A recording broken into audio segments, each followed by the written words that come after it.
嗨，你好，我是玲玲。我们对人类各个阶段文明的划分，可以说就是材料的划分：石器时代、青铜时代、铁器时代以及工业革命。而我们现在所处的信息时代，也可以叫做3连的时代，硅时代。不同材料的特性，有的软，有的硬，有的又硬又脆，有的放在嘴里可以融化，小到剃须刀的刀片，大到建筑，有些材料甚至用肉眼看不见。有的还能替代人体组织。我们现在拥有的各种新型材料，就是人类所有智慧的结晶。材料科学就很像一个插线板，它什么都可以插。涉及的理论包括固体物理学、材料化学、应用物理和化学，与生物学结合，还可以衍生出生物材料。它可以和化学工程、机械工程、土木工程、电机工程，还有电子工程结合。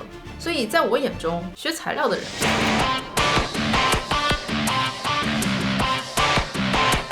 但现实可能是这样的。如果感到幸福，你就拍拍手。如果我们回看人类的历史，你会认为什么材料对人类的历史进程影响最大？大家可以弹幕回答。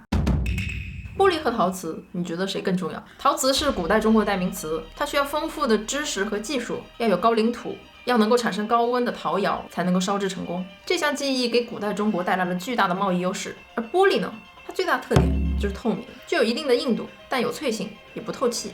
而制作玻璃最大的乐趣就是能吹。其实中国在西周的时候已经会开始制造玻璃，但估计古人看不上，毕竟我们有陶瓷嘛。玻璃在西方被大力的发展下去，人们主要是要解决它的熔点和杂质的问题。古罗马人发现了助溶剂，也就是碳酸钠的妙用，这样他们制作透明玻璃的温度低了很多，还发现只要固态玻璃加热到一定程度，就能够吹制塑形。于是开始制造出了很多玻璃制品，比如说玻璃窗，还有玻璃酒杯。透明这个属性就很容易满足人最底层的欲望——好奇心。于是玻璃变成了烧杯、试管、亮杯这些器皿，它可以成为镜片。再之后就有了显微镜和望远镜，它们的发明让人类能够观察微生物和星空。玻璃可能是化学、医学、天体物理这些科学能够产生的必要条件。如果是这样回看历史的话，中国古代是否因为错过了玻璃而错过了整个科学革命呢？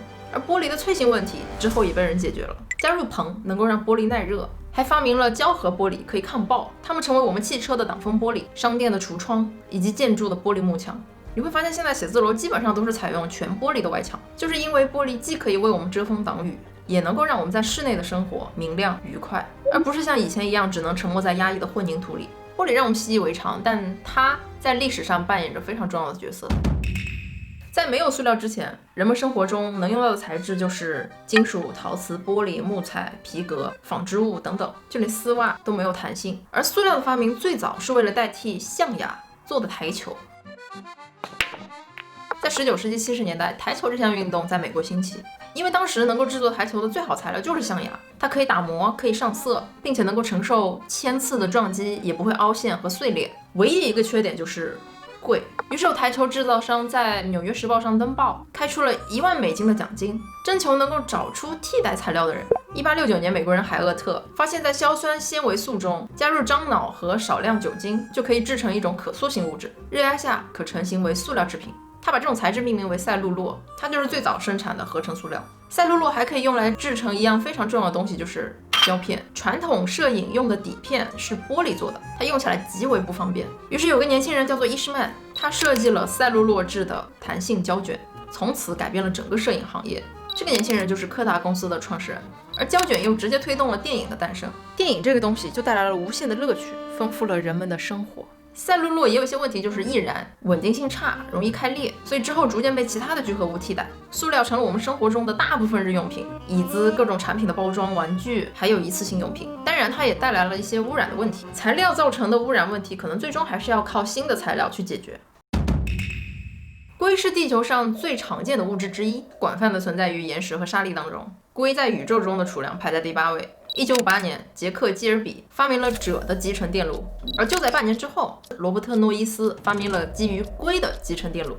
因为硅元素比稀有的锗的储量更大，更容易获取，也更稳定，几乎是一夜之间，硅元素就代替了锗，成为了半导体行业必不可少的材料。从沙子到芯片，硅要经历一个极其变态的过程。第一步就是从沙子中将硅元素熔炼提纯。芯片行业对硅晶体的纯度要求达到了99.999999999。纯化的硅锭再经过欺骗处理变成晶圆，然后再经过蚀刻等多样工艺流程，最终成为我们可以使用的芯片。你可以从一颗芯片的制成看到人类最顶尖的技术和智慧。这些芯片成为各种电子产品的大脑，就在这短短的10-20年里，让我们的生活越来越智能。材料科学就像炼金术，它在不断地创造出新型的新奇的材料。许多材料在一开始发明的时候，并不能知道它将来会对人类的生活造成什么影响，比方说像玻璃、塑料。